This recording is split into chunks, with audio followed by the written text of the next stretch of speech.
Hi, Cancer rising sign. Here is your weekly forecast starting on the 24th of March until the 31st of March. So, if you are wondering, we are using Western Holstein house system, and it really feels like this week is a massive identity and career kind of crossover. You have got a stellium happening in your first house, and therefore you are the engine of the week. You are the star of the show. And maybe that you are dealing with a lot of heavy structural demands of your 10th house, which is about career. But let's have a look at what is exactly happening. I mean, we are taking your public image and giving it kind of like a professional skeleton to it. Now, last week you had a Sun and Neptune conjunction in the Aries, in the 10th house, and it was potentially a career fog. Maybe you were over idealizing a promotion or your professional path felt kind of unanchored, vague, not knowing which road you want to take. But now it's all about clarity because the sun is about to be hitting Saturn in the very same house.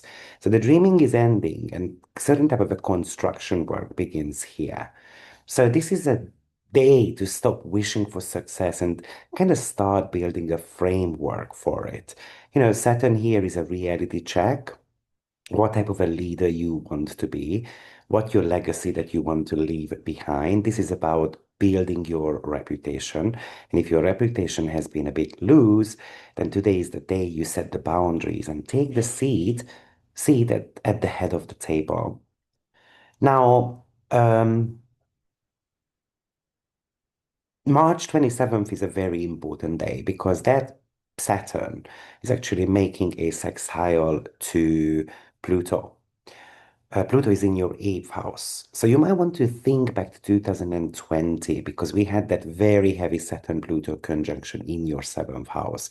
And that was a total restructuring of your partnership and contractual agreements that was asking you to have a closer look at how you relate to others, what type of contracts you've got. You had to learn exactly who was worth your time, who wasn't. And now, because you planted the seeds around that time. So the Pluto sextile is very much connected still to your seventh house, but now Pluto is in your eighth, the house of shared resources, and Saturn is in your career house.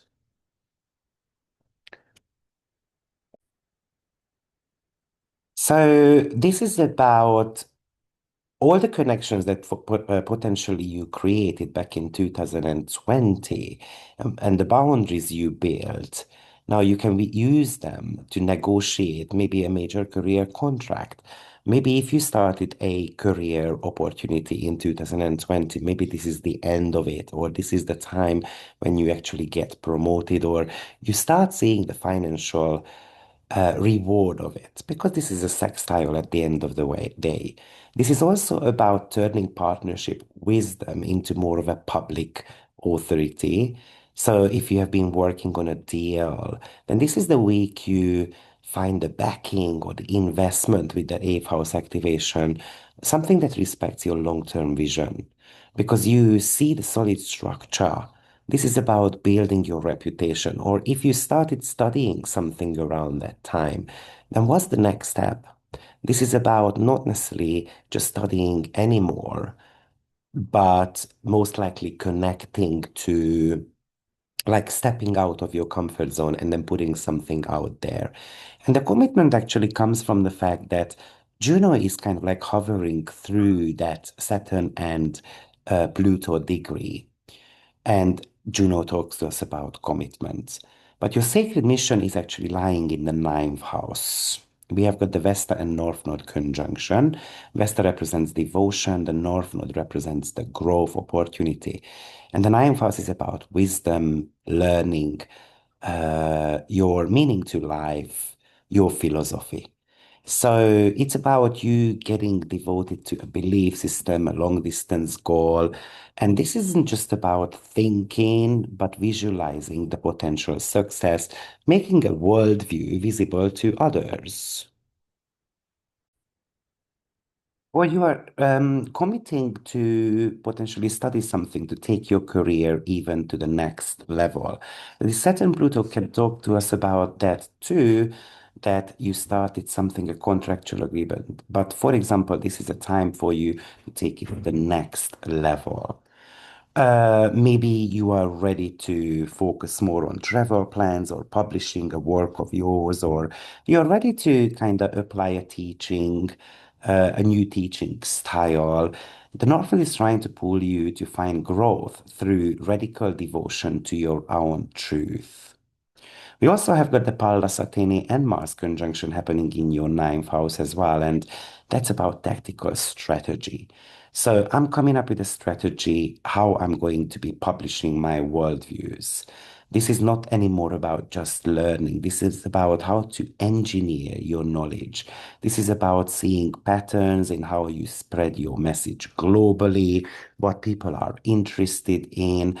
For example, if you're in a legal situation or a publishing deal, this is telling you not to use much of a force, but trying to place yourself in other people's shoes or use pattern recognition to navigate the bigger picture, basically. Be three moves ahead of other people, basically. Like I said, you have got quite a first house activation, and we spoke about that last week as well because of Jupiter, Apollo, Isis, and Eros. Now, Sappho joins the club too. And this is about learning to love just being you. This is about a personal makeover, a health breakthrough, a deep sense of belonging in your own body. You are the you are your own family, basically. So this is even telling you that I don't need other people's validation. Venus enters your 11th house this week, but straight away it is squaring Juno, who moves into the sign of Aquarius in your 8th house. And Venus in the 11th house wants beauty, social success, harmony in your community.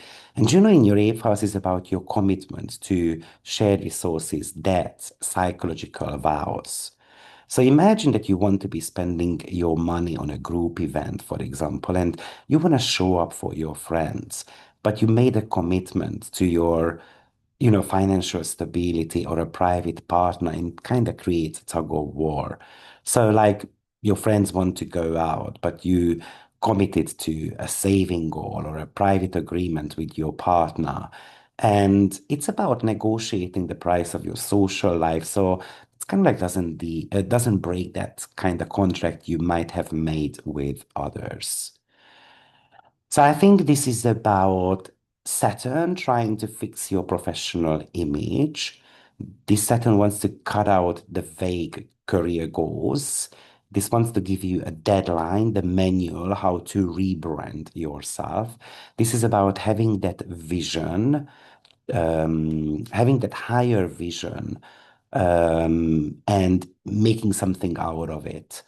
And maybe this is also telling you that you have to be auditing your tribe a little bit, because you might feel socially pressured, and that could be sabotaging your deep financial commitments.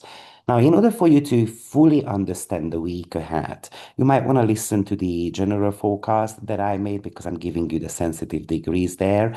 And remember, the only important aspect of the week ahead for you is the one that triggers your natal chart the most. But overall, this is that very first house activation is about pampering yourself. This often can lead to not wanting to get out of bed though, because that Saturn is all squaring, your first house asteroids. Maybe you want to sleep in a little bit. Maybe you feel slightly bit down as well though. Maybe this is about self-centeredness as well. Maybe this is about self-indulgence. So we can go overboard with eating and so forth. So, you know, might Saturn might want you to kind of get back on track with your deadlines and with your schedule, but the first house doesn't want you to give up on self-care, basically. Maybe there is with Venus moving into your 11th house, that's also kind of like telling me the same story. Like I want to be spending a lot more time together with my friends, but I've got so much on my plate at work, for example, and I'm kind of like struggling, and the partner needs me somehow.